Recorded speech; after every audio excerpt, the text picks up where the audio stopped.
Hello, welcome back to the Matt Phifer Experience. I am your host, Matthew Phifer, and I have on a very special guest today. I have Hannah Hembree Bell from Hembree Bell Law Firm in Austin, Texas. They also have offices in San Antonio, Texas. And so today we are going to be talking about what to do when we're sharing custody around the holiday season.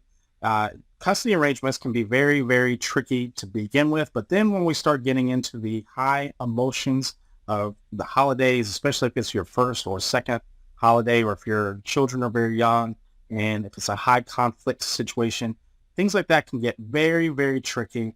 And then families can get involved. New significant others at times can get involved as well. So we're going to be talking about all that.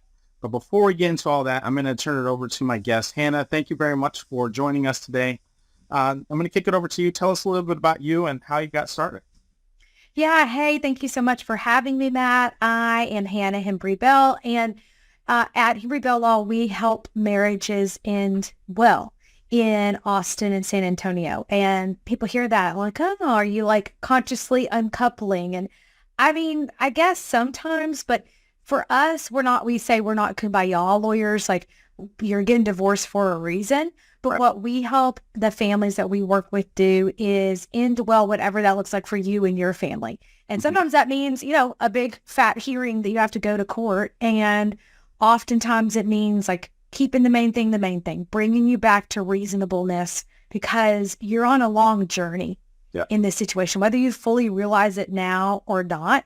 You've got a long road ahead of you, whatever it looks like. Because people think, oh, till they're 18. Well, they're not just going to like fall off the planet at 18. You've got graduations and weddings and college and, all of that. Yeah. So we really try to help people keep that perspective in mind and throughout their case or their mediation, whatever's going on, bring it back to the question of like, does this advance your goals? Is Yeah. this really in line with what you want to accomplish and where you want to be after this is done? And some clients are better at receiving that than others. I got into the divorce and family law world because I myself am divorced. Mhm. And I learned everything not to do whenever you get divorced. And I went through it whenever I first was divorced. My kids did not live with me primarily. Mhm. And subsequently, I was a part of, it's now been two custody modifications. So like I've lived that life. And especially the first custody modification involved a 7-day jury trial in Texas, right? That is still an issue that goes to the jury of who should be the primary parent of these children. And so having lived through that when I worked in a big fancy law firm back then, I realized, look, like I need to be the sort of lawyer I wish I would have had from the beginning, from Mhm. my divorce and then in my modification. I need to go be that lawyer for others. Like the way I conceptualize it in my brain is, to me, getting divorced or going through this, if you're not married, but you're going through the custody stuff. It's like you're in the middle of deep, dense, dark woods. And I was there and I didn't know how to get out. I didn't know what to do. It's like scary. Is there going to be like a scary ghost or like a big tiger or something coming to get me? And so through it all, I made my way through and I envisioned getting into this like clearing. Yeah. And people who do that, sometimes they take off and they run for the meadow or the river or whatever. But I turned around and blazed a trail backwards and then helped guide people through that part. I think it's awesome that I get to do this for a living. I've got an amazing team at this point. We really have a lot of fun and work together, helping people, through those woods because we've been there, done that. Yeah. Got the t-shirt. When you say that you wanted to become the lawyer that you needed, what type of lawyer did you have that kind of, obviously, I mean, it sounds like it wasn't the greatest experience. Unfortunately, there's probably a lot of people who probably share that experience who, I was talking to someone else earlier about how we forget that divorce is actually a trauma, right? And that it's a devastating, even if you want the divorce, it's still very devastating. And so Mhm. like a lot of times we I don't want to say we take for granted, but we don't think that, that our lawyer potentially can cause harm or not actually be in our best interest, things like that. I'm not saying that was what the case was for you, but what type of lawyer did you have that inspired you to do what you do? Yeah, so it's been different at different points. And it's not as much a reaction to something bad as much Mhm, as it was the creation of something new. So what I mhm, mean is, in my divorce in the divorce itself, like I had an attorney who I didn't even have money for a retainer. They took me on like my good name and the managing partner where I was then to make payments, which most law mhm. firms won't do that, right? It was a favor. And she did I guess like in the beginning, my ex-husband said he was pro se on his own. My retainer ran all the way out, like that, Mhm. or the bit of money that I'd had run all the way out. And I realized, hey, that person was just not up to dealing with this sort of guy. Yeah. And so then I had a different lawyer whose job I kind of negotiated a napkin deal with him myself was just to write it up. Right. Yeah. So that's one thing that happened. No one did anything really wrong.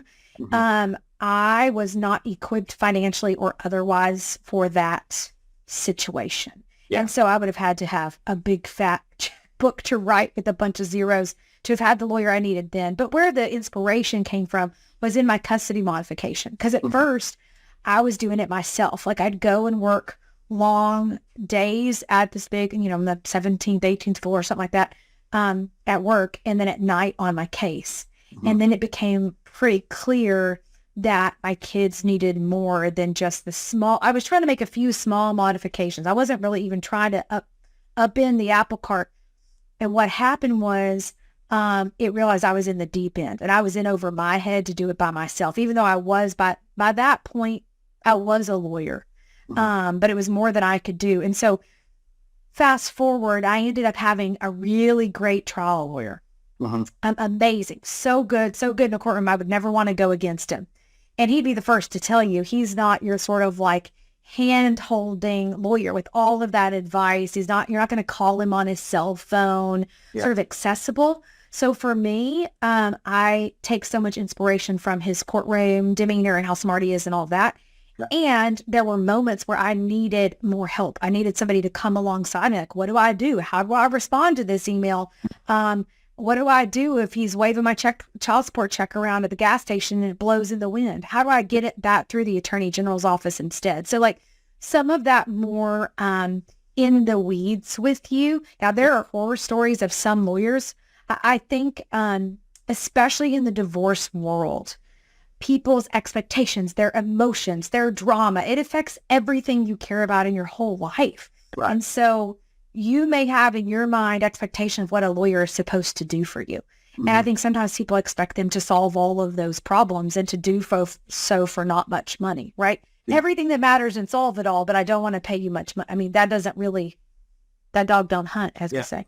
Yeah. So I think for me, it was really just trying to be the kind of lawyer to get down in the weeds with you in it, link arm in arm, and answer those sort of right now questions in addition to being willing and able to go defend you in court or mediation as needed. Absolutely. It sounds like you're doing a great job within it. And I hear a lot of attorneys, they throw the therapist or counselor term around that they feel like they're not only people's attorneys, but they're also like kind of a sub counselor or therapist to people as well. It sounds like you kind of adopted a little bit of that as well, whereas some attorneys may not want to do that whatsoever. And they're like, find your own attorney. We're not here for the I'm not your therapist. They're proposal. cheaper. Yeah, you're not a therapist, but at the same time, you want to have some empathy for where people are at and that sort of thing.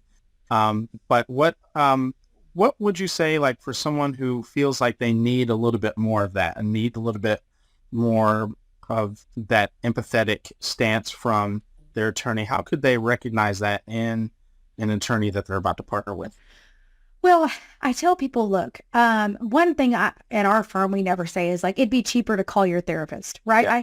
Because I think some lawyers throw that around just to not have to deal with some of the drama. And look, Hmm. there are therapeutic needs that people have in a divorce that we are not qualified to do. So let's set aside for a second, like actual clinical therapeutic needs. All right. I think we all agree, me telling you, hey, I really think you need to talk to somebody is the right move to make because you have needs that I don't have the expertise to help. On the other hand, there's the people just want to feel heard. They want to feel like someone who will listen. Maybe they've already tapped out their friends, their family members, or they don't fully get it.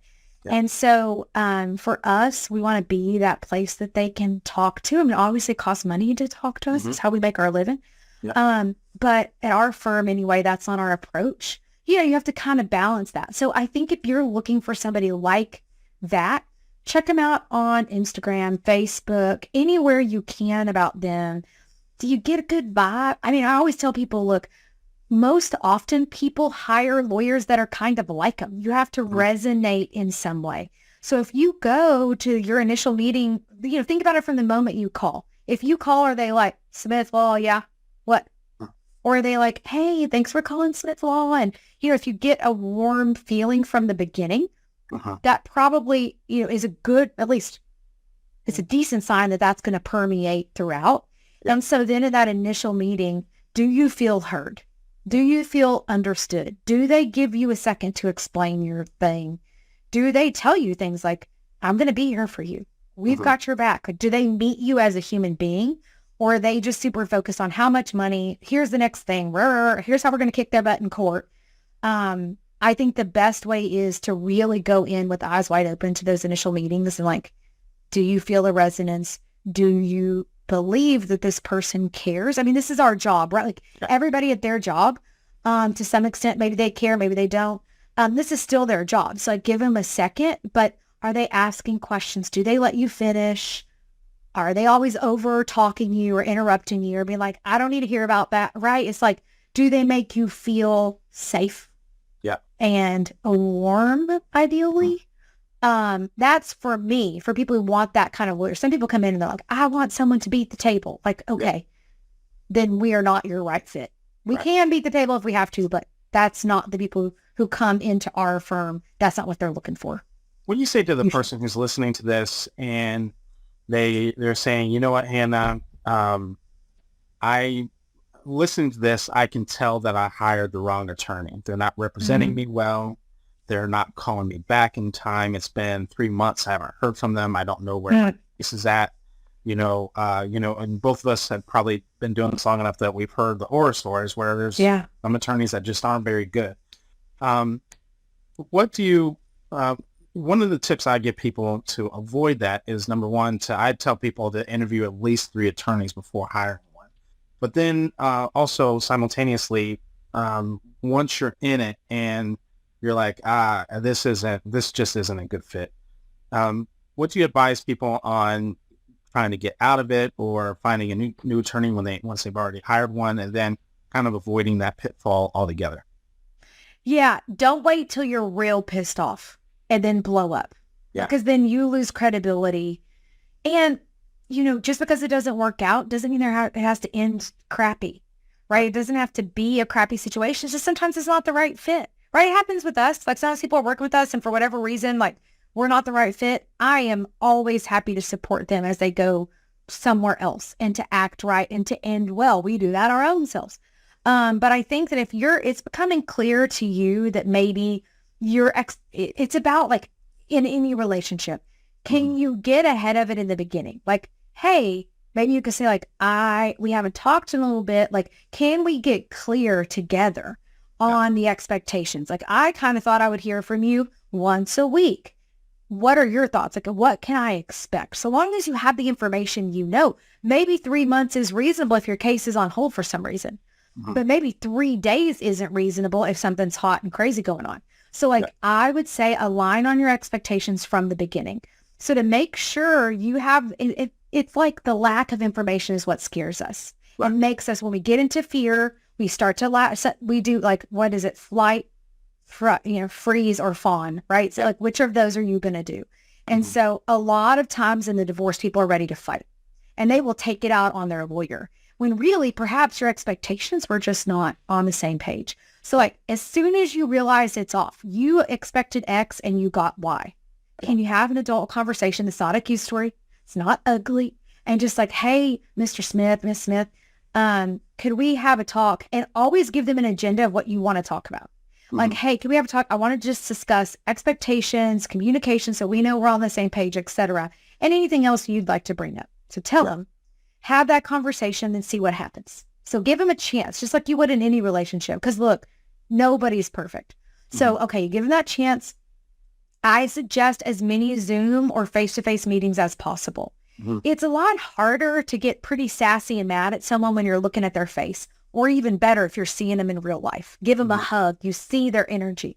Now, if you've done all of that and it's still not working, like it's not right, the staff is ugly to you, whatever it is, you want to end well. Those of us who've been around the block, I'm 40 years old. Like I've been around enough at this point to know you want to end everything with don't burn any bridge. You never know what you're going to need. Bottom line, you're going to need your file from that attorney to go to the new place, at least that.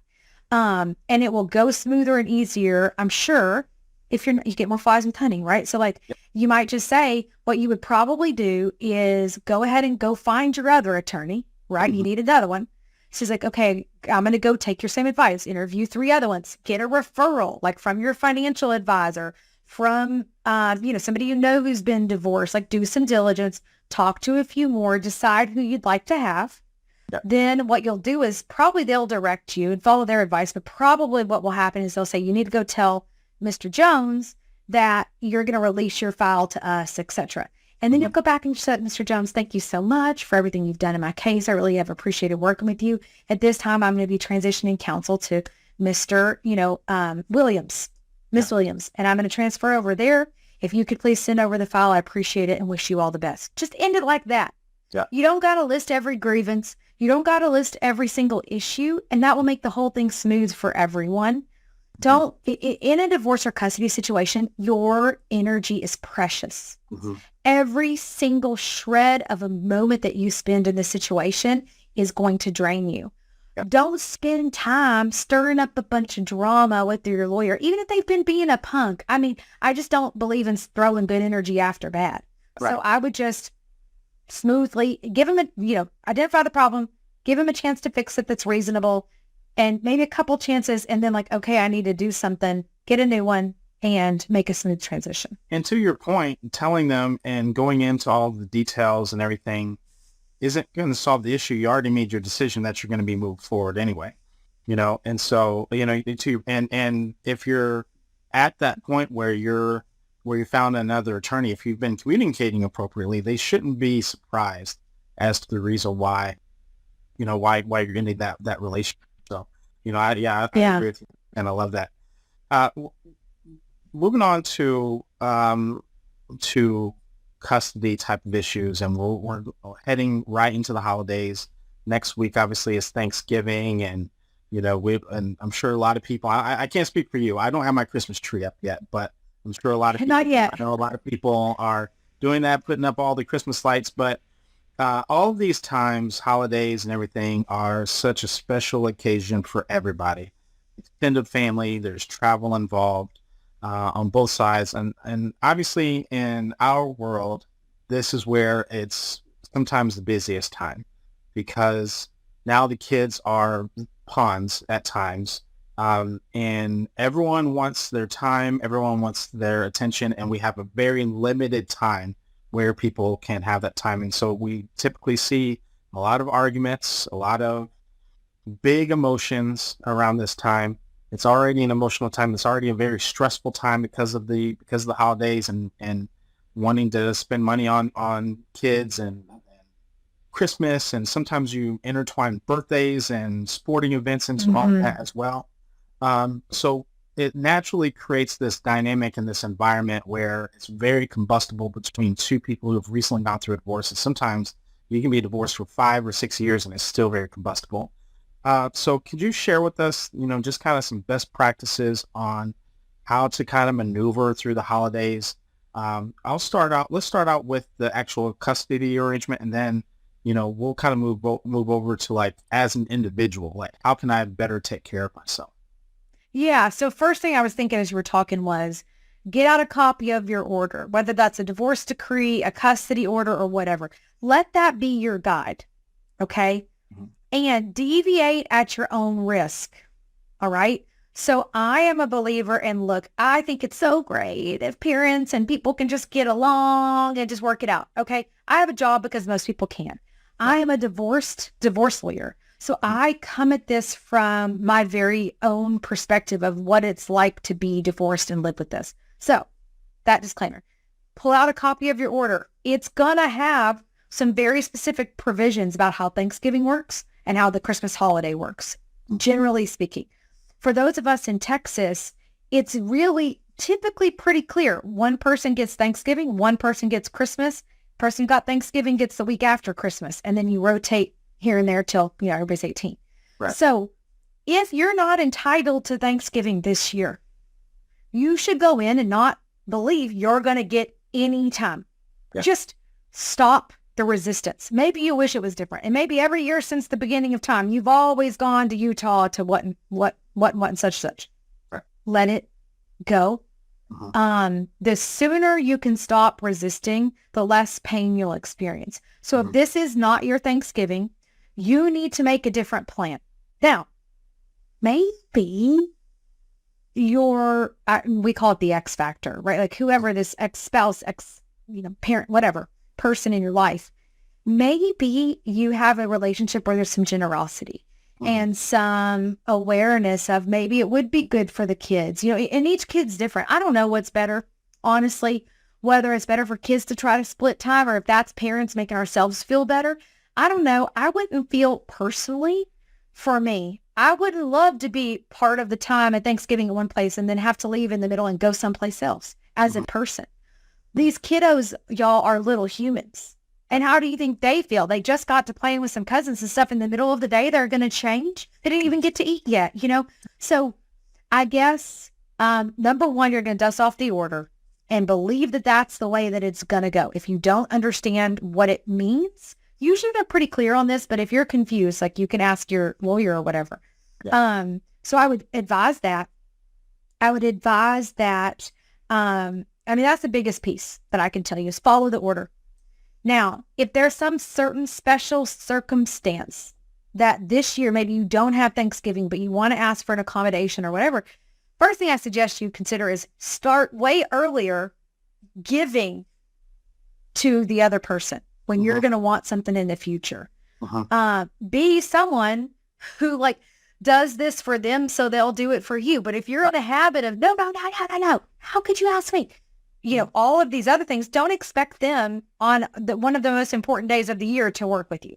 But let's say that maybe you've done some of that, you've done some deposits in the trust bank, okay? Then ask early and clearly with no emotional bunch of your BS. So meaning, hey, Matt, would you consider this year letting me have the kids from this to that? My such and such aunt who's really old, sick, is coming. This may be her last Thanksgiving. That's why I'm asking. I would really appreciate it and would look forward to extending the same sort of courtesy to you in the future. That's it. If they say no, let it go and move on. And that sucks. And it's terrible. And everything is the worst. And let it go. Yeah. Okay.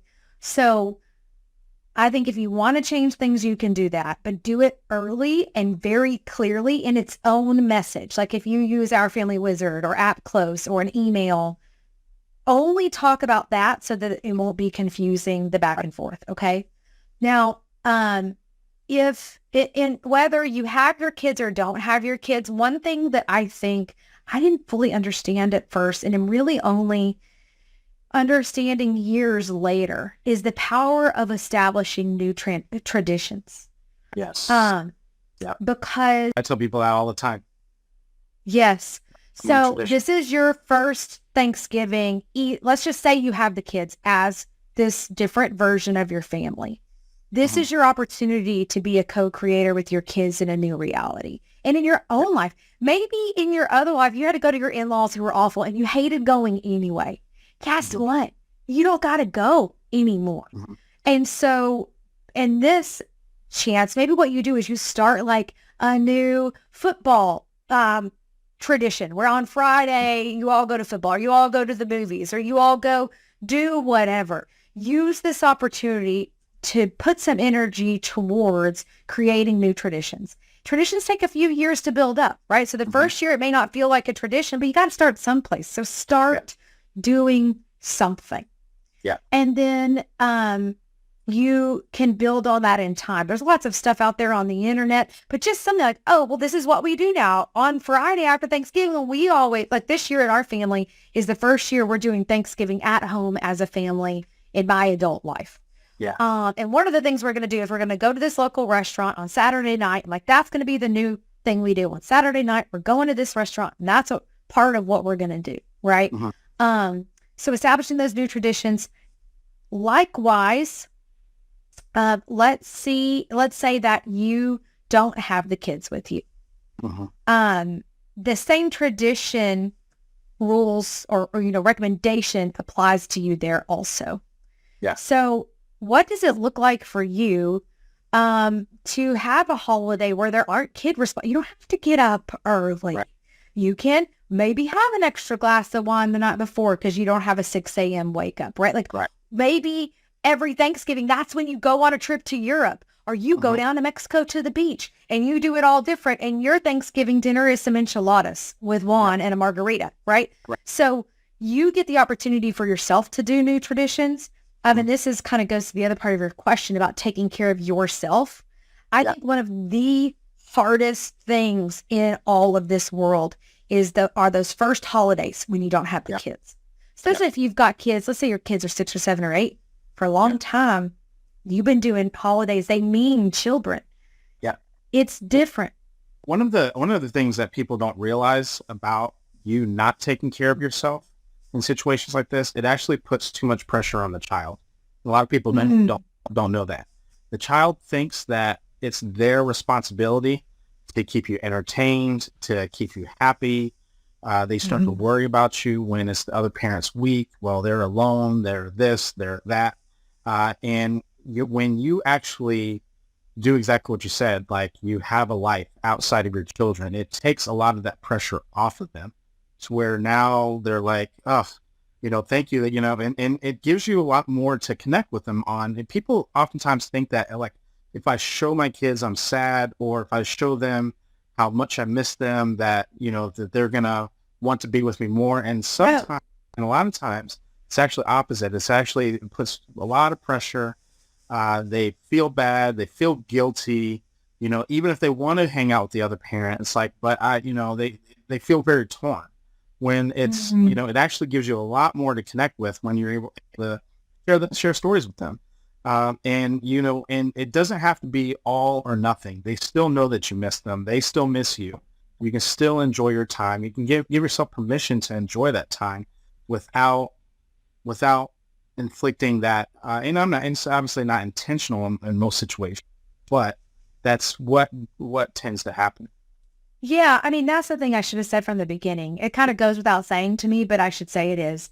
Remember to keep the main thing, which is the kids and how they're doing. And I agree 1,000%. Do not call your kids on Thanksgiving crying. God, can you imagine if somebody did that to you? Like you're having this great time with your family and somebody calls you crying about how bad they miss you. How would that break your heart? Like I think people so often lose perspective on how this is going to affect the kids because they're just worried behind their own 2 eyeballs. But yes, make another plan. And that's what you're going to do. If this is your first Thanksgiving coming up or first Christmas around the corner without the kids, keep yourself busy. Yeah. I want you to be busy doing something cool. And if that means you got to save your money from now, put on a credit card, I don't care. Do something. Because you're right. Like if you're going to talk to them, then like, oh my gosh, yes, I'm out doing blah, blah, blah. I miss you. I hope you're having so much fun. I love you. Oh, that's so great. And move on with your business. If you're going to cry after you hang up the phone. Yep. Do not do it on the phone. And I'll tell you this, do not expect anything from those kids when they're with the other parent, especially when it's holidays. Yeah. Because they will feel the weight of your expectations and they're little tiny babies, even if they're 16. All right. Don't put expectations on them. That's not their role. You're supposed to be their calm. They can be the storm and we're the calm. And so like, if you're going to talk to them on Thanksgiving, okay, short, sweet, to the point, positive, and move on. Yeah. Don't demand a time in the middle of when food would be. Maybe it could be first thing in the morning is probably ideal, like 9 or 10 when everybody's kind of up and going, but nothing's happened yet. Oh my gosh. Your cousin, I bet that's going to be such a fun football game. Oh, great. What kind of pie are you looking for? Yeah. Oh, great. You know what? I can't wait to get some pumpkin at grandma's house. And we miss you. We love you. I hope you have a wonderful day. I cannot wait to hear all about it. And then let it go. Yeah. If you do this, I mean, the jury's still out I'm speaking personally, with my own kids. I've certainly tried to do that the best that I can over the years. One of the things my mom's always said, like, you don't got to worry about me, my mom. Yeah. Christmas, you do whatever you need to do. I know I'll be here. And that has been such a relief to me as an adult, to not have to worry about taking care of my own mom's feelings or dad's feelings or whatever about holidays. I just did what I needed to do as a mom, a wife, whatever. So do the same sort of thing for them.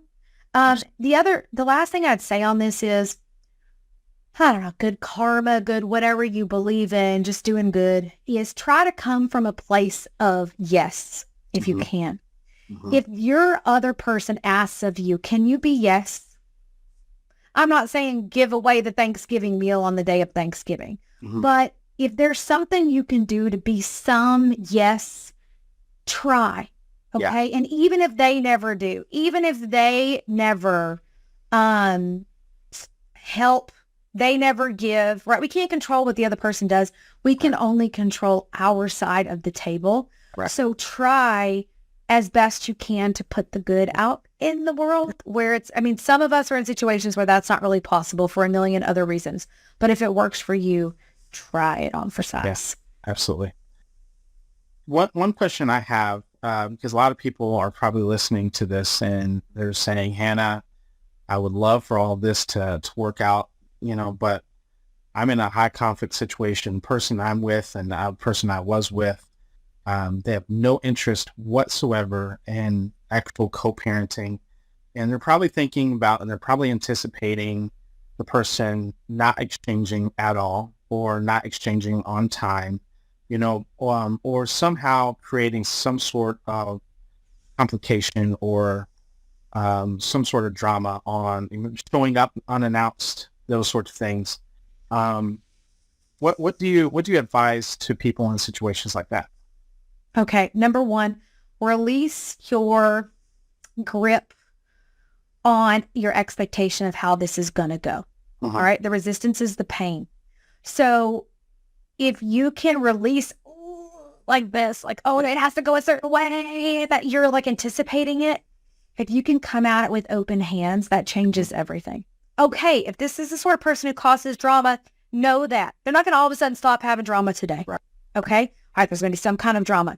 Usually exchanges in most orders in Texas occur at these days when school gets out. You're going to know like the Friday before the Thursday Thanksgiving if there's an issue. Then you made Friday, you're probably not going to get a lawyer, but let's say over the weekend, you'll try to deal with it. And if not, Monday morning, be on the phone with the lawyer like, hey, we've got an issue.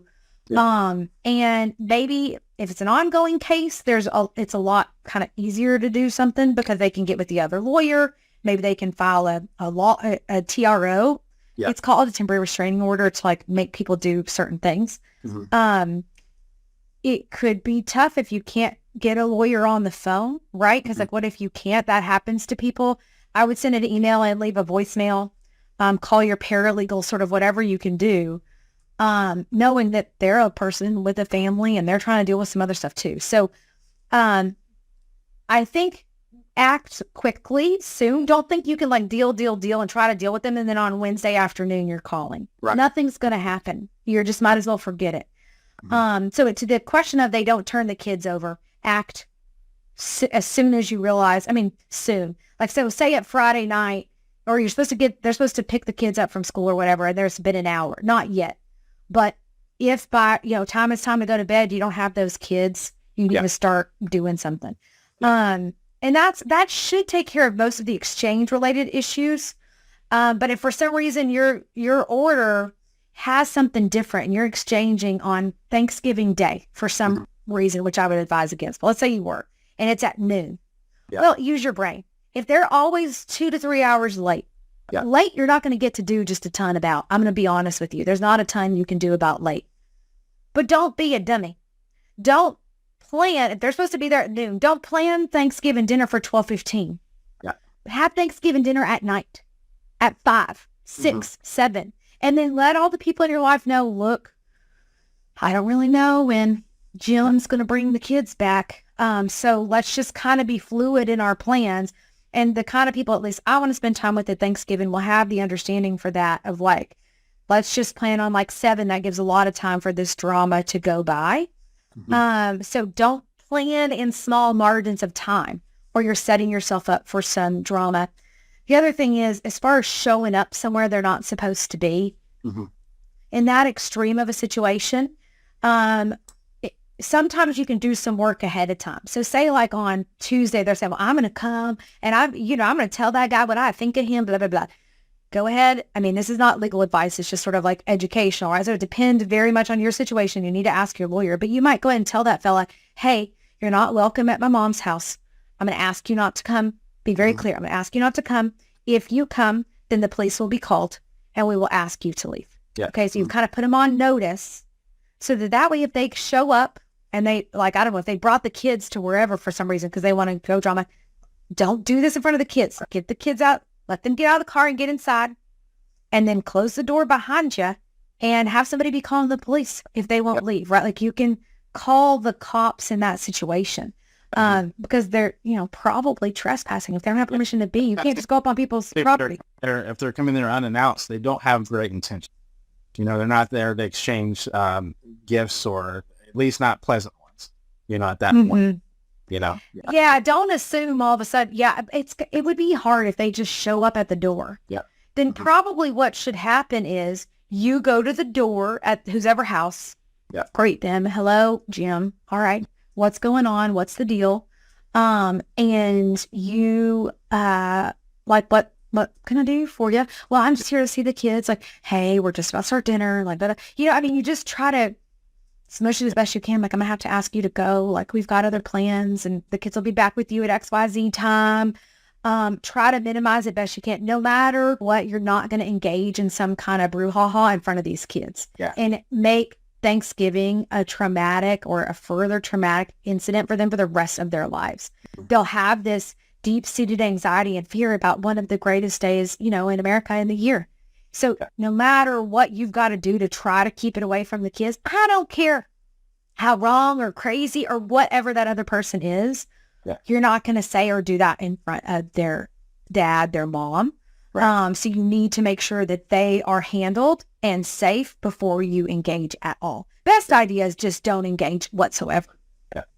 One thing I tell people, I don't know if you tell your clients this or if you have experienced this with any of your clients, is to not, especially if it's a high conflict divorce, high conflict custody situation, don't accept any gifts that are electronic or internet based from your high conflict person because they have tracking systems on them. Gifts to you, the parent. Yeah, I've seen that. I don't know if you've seen it over and over, but I've seen it over and over. It'll be an Amazon, not Echo,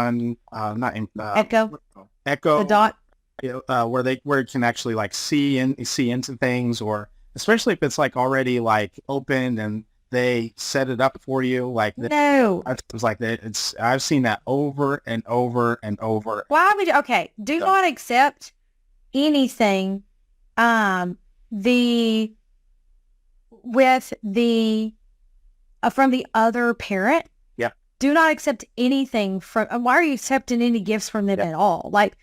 Nothing good comes on the other side of that unless it's been a decade and there's a lot of trust between y'all. Right. But I would just say like, thank you, but no thank you, or take it and just like throw it in the trash. Like not in front of your kids, God, but I'm not taking any. Why are you giving me a present? Absolutely. Well, Hannah, this has been absolutely amazing. You are a wealth of knowledge and you have definitely dropped some truth bombs and some knowledge I know that a lot of people can use. You have a lot of wisdom behind your experience and things. Can you share with people like where they can find you at and where they can connect with you, or if they have friends and family members that they want to refer to you, where they can find you at?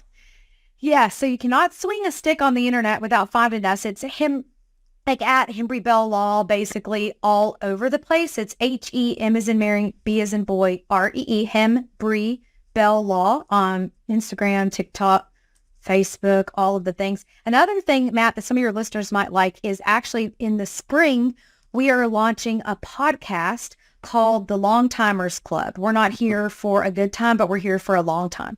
Yeah. For people who are in the custody divorce world, like after the orders, after the decree, where we're going to talk about stuff just like this to give you practical tips and insight from other people who are going through this. So watch for that information to come, and it may be something I'm going to need to have you as a guest, Matt, on there, because I think those of us who have gone through this, sometimes it can feel really lonely.